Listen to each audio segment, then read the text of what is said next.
Hey everybody, I hope this video finds everybody doing well, and I'm sure a lot of us are still processing what we're seeing going on social media and YouTube regarding a certain activist, which you can't take that serious anymore. I just want everybody to realize something, that from my perspective, how easy it would be for me in particular to walk away from this community. And it's not because somebody's threatening me. It's because somebody doesn't like the way I do videos, thinking you're going to chase me off. It's not going to happen. But I want to let everybody kind of see what my life has been for the past 30 plus years. You see, 30 years ago, I started a business, mountain man business. You guys can kind of look at the camera. I'm going to show some pictures. That's my mother waving at the camera. That's Shyla and Kim, the campfire. But that little green tent right there, that's how I started my mountain man business. I actually bought the material and I sewed that together myself over 30 years ago. Now, I had a table of trade goods. You can probably barely see somebody looking at my trade goods right there. Everything, my table was handmade by myself, my wife Kim, and my daughter Shyla. But when I first did this rendezvous, the very first time I set up, I was what they called a greenhorn. I had a lot of things to learn as I wanted to make my business grow, our family business grow. And one of the things that somebody said is that, well, this green tent's not period correct. They really didn't have olive drab as a color back then. Well, I proved that wrong through years of research looking at trade good manifests and the amount of material that was available to the world at that time, and olive drab was definitely one of those colors.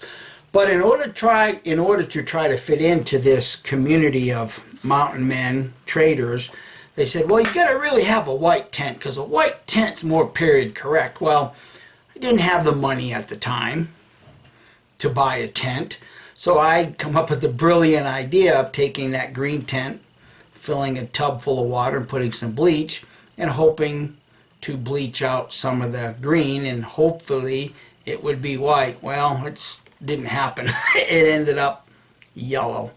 And not only that, it weakened the material so that after 4 or 5 rendezvous after that, the material started tearing very easily. But that right there is probably a full view of how I began my mountain man business. That's all I had. It started from very, very, very humble beginnings. And, you know, the more I did to develop the craft of making powder horns, forging knives, building bows, building black powder guns, things like that, and selling my trade goods, I was able to upgrade and finally get what some people would call a respectable trading lodge. This was actually taken in 1999. Okay? And what I have today is literally twice, if not 3 times as big as this. But over the years, I have met some of the most interesting people, and I've been welcomed in this community in ways that a lot of other people that have done what I do don't get welcomed. For instance, I've been asked to pose for pictures that end up in local newspapers, maybe even newspaper itself. There's a picture of me throwing knife and tomahawk. And in fact, this particular event right here, I actually earned a new camp name because of this event. I actually started calling my shots. I was being a loudmouth braggart, but the tomahawk God was with me this particular day because I called 3 of my shots right in a row. And because of that, I earned a new camp name. It's Le Frère du Faucon. I was actually given the name in French, and it's Brother of the Hawk. But over the years, I've been able to do some very unique and interesting things. It's another whole community that I could easily walk into today and wouldn't have to put up with some of the crap that we do in this community. But one of my biggest honors was photographed. This is part of it right here. If you look at this photograph, it was me being adopted into the Menominee Indian tribe. I could walk into this world today, friends, and have a level of comfort beyond compare. What's the point of all of this? Well, the point is that we as ex-Jehovah's Witnesses, we need to have a community. We should strive for a community that is very welcoming and very comforting to those leaving Watchtower. And having stated that, I know from personal experience that's a pipe dream. It's never going to happen because you're always going to have somebody like a Lloyd that's going to develop a cult within this community, which is going to develop another cult within another community, because that's just the nature of things. That's just how it goes. That's human nature, because we all tend to gravitate towards what makes us most comfortable. Here again, my adoption into the Menominee tribe. Very comfortable for me to walk into that. There's been a lot of YouTube videos, which fantastic, pointing out the inconsistencies of a certain somebody, hypocrisies, things like that. But I think what's disturbed me more than anything else is some of the other YouTubers that seem to be able to justify those type of actions. That's what I find very disturbing, because all that does is that just validates what Watchtower says about people that leave Watchtower, leave Jehovah's Love, his organization. They go and do this, they go and do that, yada, yada, yada. That's human nature. That's all Watchtower is playing upon, is human nature. Because no matter what group you leave, you're going to go and gravitate towards people that will fulfill that need within you.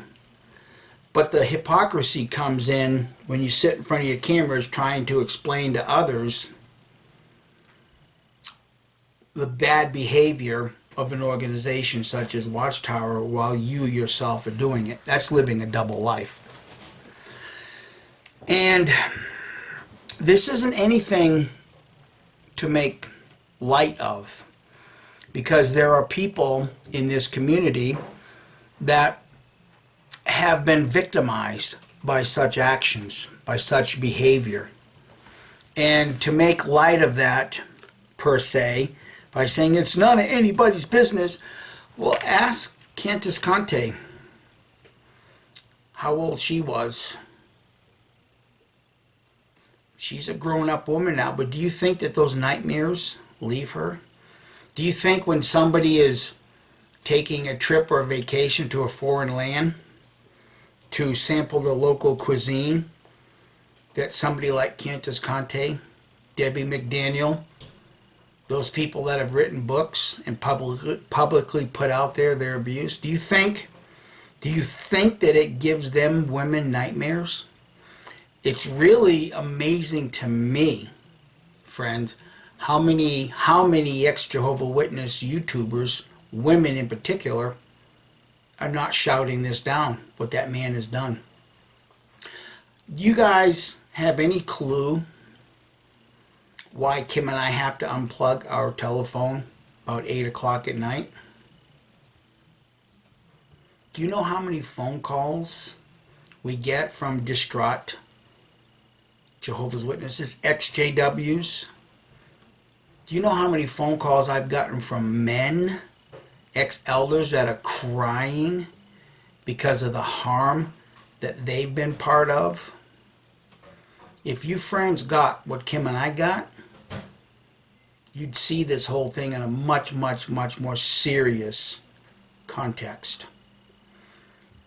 I sit in front of this camera and I tell Watchtower, you have no idea the amount of emails that we get. The same holds true for the ex-JW community. You friends, you have no idea how many abuse stories we get from particular ex-Jehovah Witness women. You have no idea.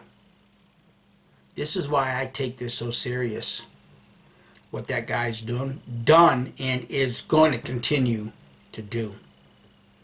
My videos, our videos will never come down. And I hope and I pray to all that's holy and righteous that none of you friends will ever take your videos down. Because this needs to serve as a warning to anybody waking up, coming into this community. You need to be on guard. You just didn't leave the cult of Watchtower. You can come into this community and join another cult because you're connecting with a personality. That's why years ago it was very good for this community to be doing what they were doing with Steve Hassan's bite model. Now I have a different view, different take on Steve Hassan this day, now that I've learned more. But his bite model is still very valid. If you're in a group that controls your behavior, controls the information, controls your thought, controls your emotions, then you're in another cult. And I've seen that happen in this community, in particular with ex-Jehovah Witness Reddit. I've watched them control your behavior. I've watched them control the information. I've watched them control your thoughts and your emotions. I've watched that. I've made reference to it many, many, many times over the years. Just go chum the water with Mike and Kim Blood at XJW Reddit and watch the feeding frenzy begin. And the same thing happens over in some of the ex-Jehovah Witness Bible discussion groups. We're not welcome there because they want to control your behavior. They want to control the information. They want to control your thoughts. And they want to control your emotions. Be very careful, friends. Be very careful and keep a watchful eye to who's saying what, who's doing what, and the behavior that's taking place. Just today, friends, I'm going to put my finger over the name so you don't see it. Just today, an ex-witness took the time to hand type a letter. How many of you friends even get a hand typed letter anymore? Wow, think about the time that somebody took to honor us with the letters such as this. Dear Kim, thought I'd type you an old snail mail letter. Thank you very much. When we opened this up, I was like, oh my goodness. Look at the love. Look at the time to do this. Plus, it's fun to do, she says. Sorry for the errors. No autocorrection. Been enjoying your videos the last couple years. Thought I'd add my name to your next coffin edition. It's been a tough couple of years because of, not so much because of COVID, but, the other things. This person Gave her disassociation letter in July 2020, and of course the family stopped talking to them. But hey, we were all once there, weren't we? Basically a born-in. But things are getting better for this person slowly. New friends are hard to find. Yes, you miss the camaraderie. You see, friends, I could walk right back into this world and I'd have instant camaraderie. Instant camaraderie. Going on a little bit. I'm on the fence with my spirituality at this point. Nothing feels right to me. I guess the board directed that for me. Well, that's what people like to think. That Watchtower, this is their problem. Watchtower made me sexually repressed. No, Watchtower did not do that. The Bible did that. All Watchtower did was capitalize on the words. That's all that took place. Okay? This person goes on. I met 2 ex-Moonies yesterday, so they get what it's like to leave a high control group. And in a lot of ways, there are some factions in this ex-Jehovah's Witness community that are high control groups. Just kind of skipping down. I know you're a very busy person. I'm really not. I love yard work and art in general. Going on, I hope this letter finds you well and to let you know you are appreciated. P.S. I get my husband to watch your videos sometimes. He was never a JW, and she was married to an elder for 34 years. Thank you so much, DL, for this letter. It's greatly appreciated. So where do we go from here, friends? Well, this thing with Lloyd is far from over. Far from over. And personally, I still think we need to discuss it. We need to process this. Don't keep it inside. Process it. You know, I had to have a conversation with Jane Doe the other day after she did a video about wanting to hug Lloyd. And yeah, there are a lot of people that do feel sorry for this person. But all in all, he's done this to himself. He started doing this to my family back in 2014. And it's never stopped. That's why I had to do that video sitting around my campfire offering him a cup of coffee. Because at that point in time, he was calling an ex-Jehovah's Witness woman, grandmother of 7 or 8, the 4-letter C word. It's not going to stop even to the point of where he's now trying to enact fraud in this community with some of us in that letter. Extortion. His behavior is never going to change. So my conversation with Jane Doe was, after she said she wanted to hug him, was, well, I live here in the Southwest. I'm not going to pick up a rattlesnake and hug it because you're going to get bit. You just don't do that. So I reminded Jane Doe about that propaganda hit piece he did, where he took a lot of us out of context and shut a lot of that conversation down. He controlled the behavior, controlled the information, controlled your thoughts, controlled your emotion. But what was most damaging beside taking us out of context is he also put music to it. Go back and listen. Listen to the music.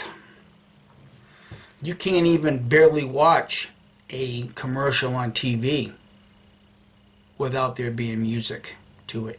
You can't even watch a television program without there being music to it. That's how a lot of propaganda works. This community, in my opinion, needs to spend several months in conjunction with this story, re-examining how cults work, how cult personalities work and things like that, so that we can remind ourselves what to look for in a cult, even in this ex-Jehovah's Witness community. You see, because even if you leave Watchtower, there's going to be those that want to control you. I don't want to control anybody, because I want you to be what I view myself as, a free, sovereign spirit. And as a free, sovereign spirit, there's only one criteria to be a free, sovereign spirit. You know what that criteria is? Develop a keen sense of critical thinking. That's it. Once you develop and have control of this keen critical thinking ability, you can see right through any attempt of somebody trying to control you. Just like that. You can see through it. Think about it, friends. We have this ability as a community, and I've said this before, to educate the world on a level about cults, cult identity, the control mechanism, that no other escaping person from a cult can actually see. Because Watchtower is that destructive. Even to the point to where they've convinced you that letting your child die on an operating table refusing blood is pleasing to God.